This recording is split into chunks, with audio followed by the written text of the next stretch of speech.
It starts with a car. A silver Peugeot station wagon found on the side of a quiet road in Wangaratta, a country town in northeast Victoria, Australia. This was on August 30th, 2016. The car wasn't crashed, it wasn't broken down. The doors were unlocked. The keys were still in the ignition. Inside, things were even stranger. Passports were there. Credit cards, too. Mobile phones belonging to multiple people were left behind on the dashboard and the seat. It looked like a family had been driving somewhere, pulled over, and simply walked away from everything.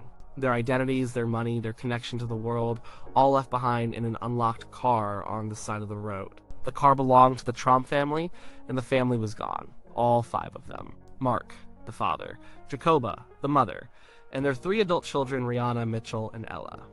They hadn't just vanished from their car, they had vanished from their entire lives. To understand how bizarre this was, you have to understand who the Tromps were. They were not the kind of family you read about in the news. They lived in Sylvan, a town east of Melbourne.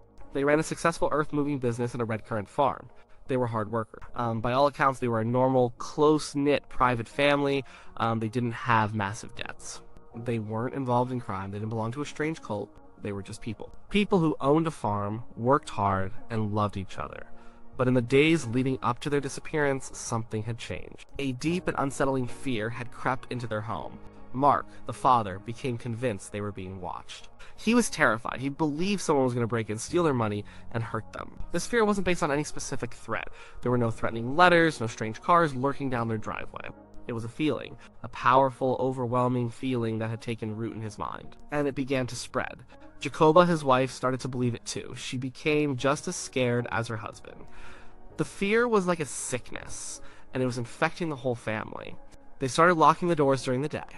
They felt paranoid, on edge. The children, even though they were adults, were caught up in it.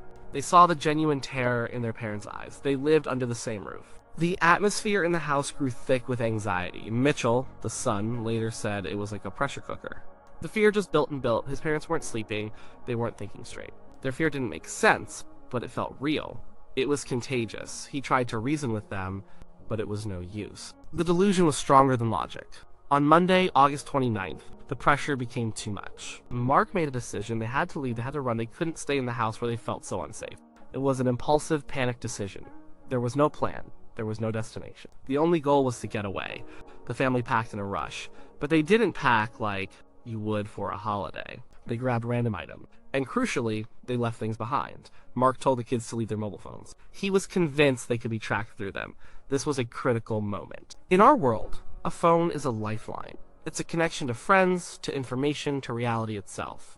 By leaving them, they were cutting themselves off, isolating themselves in their shared bubble of fear. Mitchell, however, was thinking a little more clearly.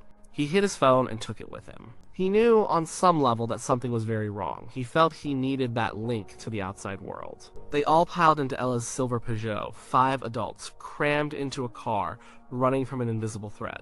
They left their home in a state of chaos. Business papers were strewn around. The house was unlocked. The life they had built was abandoned in a single, panicked moment. They drove north, out of Sylvan, away from Melbourne, heading for New South Wales. The mood in the car was tense and paranoid. Mark and Jacoba were on high alert, watching every car that passed, convinced they were being followed.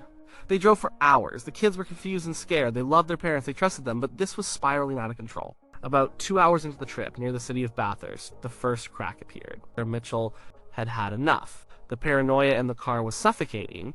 He realized this wasn't just a strange trip, it was a crisis. He told his family he wanted to go home. His parents pleaded with him to stay. They were scared for him, they were scared for themselves, they tried to physically stop him from leaving the car. In their minds, leaving the safety of the group meant he would be caught by the people they were running from. But Mitchell knew he had to get out. He got out of the car and walked away. The family drove off, leaving him on the side of the road. This was the moment the family unit shattered. Mitchell was now on his own. He still had his phone. He started the long journey home using a series of trains. He was worried sick. He knew his family was not okay. When he finally got back to Sylvan, he found the empty, disordered house. He reported his family missing. Back in the car, things were only getting worse. Now there were 4 of them: Mark, Jacoba, Rihanna, and Ella. Without Mitchell, the voice of skepticism was gone. They were deeper inside the shared delusion.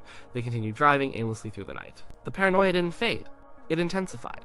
The next to leave were the daughters, Rihanna and Ella. They reached the Jenolan Caves area, a remote touristy spot in the Blue Mountains. The stress and fear became too much for them, too. They decided they couldn't continue with their parents. They separated from Mark and Jacoba. What happened next showed just how distorted their reality had become. The two young women who had never been in trouble stole a ute. They were not criminals. They were terrified. They just wanted to get away, to go somewhere else. They started driving towards Goulburn. But Rihanna was in a bad state. The psychological pressure had broken her. She was unresponsive, almost catatonic. During the drive, she got out of the stolen ute and stowed away in the back of another man's ute, a complete stranger. The man, a local, drove for a while before he stopped and was shocked to find a young woman in the back of his vehicle. She was staring blankly, completely disconnected from reality. He called the police. Rihanna was taken to Goulburn Hospital. She was diagnosed with a stress-induced psychosis. She couldn't tell the police her name or what had happened. She was a Jane Doe, a lost soul found on the side of a road, a victim of a terror that had no name and no face. Ella was now alone. She had separated from Rihanna. She was still in the stolen ute, and she was scared and confused, but some part of her was still functioning. She knew she had to get home. She drove the ute back towards the family farm in Sylvan. Eventually, she contacted the police herself. She was safe, but deeply traumatized by what had happened. Now only Mark and Jacoba were left together, somewhere out on the open roads of New South Wales. They were the source of the initial paranoia, and they were still together, still trapped in their shared fear. But soon, they too would separate. Near the town of Yass, Jacoba also left. We don't know the exact circumstances of her separation from Mark, but she was found wandering along the side of a highway. A motorist saw her, realized she was disoriented and distressed, and picked her up. She was taken to Yass Hospital. Like her daughter Rihanna, she was deeply confused and unable to explain what had happened. She was safe, but she was lost in her own mind. And then there was Mark Tromp. He was the last one missing. He was the one who had started it all. He was alone, driving the silver Peugeot. He was seen by a young couple late at night near the Jenolan Caves. They saw him get out of his car and walk into the darkness. He seemed to be watching them. They were so spooked by the encounter that they reported it to the police. This was the beginning of a multi-day search for Mark. His car was found the next day in Wangaratta, unlocked, keys in the ignition, passports inside. But Mark was gone. For 3 days, nobody knew where he was. The police were searching. The media had picked up the story, and it was now national news. The Tromp Family Mystery was everywhere. The public was fascinated and terrified. The theories swirled. Was it a drug deal gone wrong? Were they in a cult? Were they running from a secret debt? The abandoned car with the passports and phones felt like something from a movie. It didn't feel real. There were sightings of a man who looked like Mark. A person reported seeing a man fleeing from a motel in Wangaratta. Another person saw a man watching a couple in a park. The police searched the area extensively, using dogs and helicopters. They were worried he might be a danger to himself or others, given the extreme psychological distress the rest of his family was in. Finally, on Saturday, September 3rd, 5 days after the trip began, Mark Tromp was found. A council worker saw him walking along a road near the Wangaratta airport. He was dazed, dehydrated, and confused, but he was physically unharmed. When the police arrived, he seemed to have a moment of clarity. He put his head in his hands and seemed to understand the chaos he had caused. He was taken to a local hospital for assessment. The family was now all accounted for. They were all physically safe. But the mystery was far from over. The question remained why. Why did a perfectly normal family suddenly snap, abandon their lives, and scatter across 2 states in a state of terror? The police investigation quickly ruled out the obvious answers. There was no evidence of a criminal conspiracy. The family's finances were in order. There were no drugs involved. There was no third party. The threat, it turned out, was entirely in their minds. The answer lies in a rare and fascinating psychological phenomenon. It's called a shared delusional disorder, or folie à deux. The term is French for madness for two. In even rarer cases, it can affect more than 2 people, when it might be called folie à plusieurs, or madness for several. Here's how it generally works. One person, often called the primary case, develops a psychotic delusion. This could be a belief that they are being persecuted, they are a famous person, or any number of things not based in reality. In Mark Tromp's case, it was a persecutory delusion, the belief that someone was coming to harm him and his family. Normally, if someone tells you they are being followed by secret agents, you might try to reason with them or suggest they get help. But in very specific circumstances, their delusion can be transferred to other people. This usually happens in small, isolated groups where people have very strong emotional bonds, like a family. The Tromps were a very close-knit family. They lived and worked together. They were, in a way, isolated from the outside world on their farm. This created the perfect environment for a shared delusion to take hold. Mark was the patriarch, the head of the family. His fear was genuine and intense. His wife, Jacoba, who was deeply bonded with him, was the first to adopt his belief. Once both parents were convinced of the threat, it became much harder for the children to resist. They were seeing the two most important people in their lives in a state of absolute terror. The emotional pressure would have been immense. It's easier to start believing the unbelievable than to accept that your parents are having a mental breakdown. So, the delusion spread. The family's shared reality warped. The house was no longer safe. The world outside was full of enemies. The road trip was the breaking point.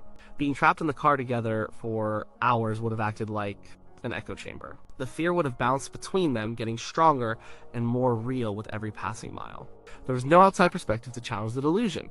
The moment Mitchell left the car was the beginning of the end for the delusion. By separating himself from the group, he was able to re-engage with the real world. He used his phone, he talked to other people, he took a train. These simple acts provided a reality check. The paranoid bubble burst. The same thing happened with the others one by one. As each family member was separated from the group, they were removed from the source of the delusion, alone, and with the help of medical professionals or concerned strangers, they slowly started to come back to reality. It's like waking from a dream. The process is confusing and frightening. For Rihanna and Jacoba, the psychological stress was so intense that it led to a temporary psychosis, a complete break from reality. Mark, the primary case, was the last to be found and the last to emerge from the delusion. He was alone for several days, still living in that state of fear, hiding, running. When he was found, he was at his lowest point, both physically and mentally. In the weeks and months that followed, the family began to heal. They reunited and supported each other. They asked for privacy. They were not criminals. They were a family who had survived a terrifying and public mental health crisis. They issued a statement expressing their deep relief to be back together and apologizing for the worry they had caused. They never went into great detail about the specifics of their delusion. They didn't need to. The story itself was the evidence. Mark later admitted that the pressure of life and business had been building for a long time. The stress had become unmanageable. It found an outlet in paranoia, and that paranoia took his family on the strangest road trip in Australian history.